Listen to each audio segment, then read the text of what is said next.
Walang gagawing hindi legal. Yan ang binigyang diin ng House Prosecution Panel matapos matanggap ng Senado ang hinihain nilang entry with motion to issue summons. Samantala, iginiit ng isa pang miyembro ng prosecution team na dapat sagutin ng Vice-Presidente ang mga isyong kinakaharap niya.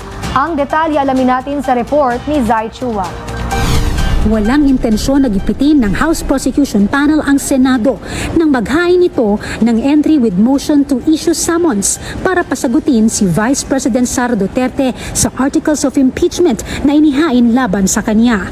Giit ni House Minority Leader at 4-piece Party List Representative Marcelino Nonoy Libanan, ginagawa lamang ng prosecution ang kanilang trabaho. We are not pressuring. We are doing our job.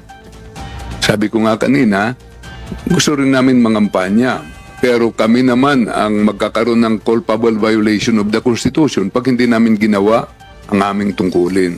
Ayon kay Libanan, March 14 pa natapos ang kanilang dokumento, ngunit hindi ito agad ipinasa sa Senado dahil sa hirit ni Senate President Francis Chis Escudero na nakabreak ang mga ito. At ayon sa kanyang proposed timeline, sa Hunyo pang magsisimula ang presentasyon ng articles of impeachment. Sinasabi nila baka hindi sila makapagtrabaho dahil break na yung Senado. Pero apparently, nagkaroon po sila ng hearing. Ibig sabihin, nagtatrabaho pa rin po ang Senado. Naniniwala si Libanan na dapat nang maglabas ng writ of summons ang Senado.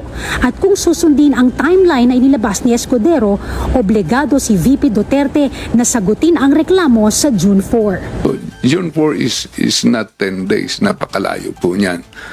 So with this motion, hopefully ay magagawa nila, mapapa-answer nila ang ating Vice President in a period of 10 days. Otherwise, they have to amend their rules on impeachment procedures. Natanggap ng Senado ang motion na nilagdaan ng mga miyembro ng House Prosecution Panel kahapon. Para kay Libanan, anuman ang maging desisyon ng Senado, rerespetuhin nila ito.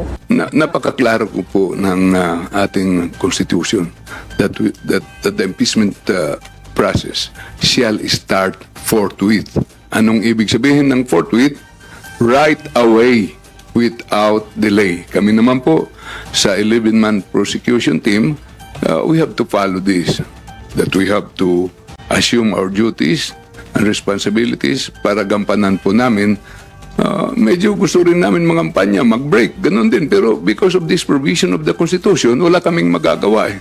Ayon naman kay House Prosecution Panel member at Iloilo Representative Lawrence Defensor, naunawaan niya ang pangangailangan ni VP Sara na asikasuhin ang kaso ng kanyang ama sa The Hague, Netherlands. Ngunit tungkulin din ng Vice Presidente na harapin ang mga issue kaugnay sa kanyang impeachment trial. Para sa totoong balita sa Bagong Pilipinas, Zai Chua, Congress News.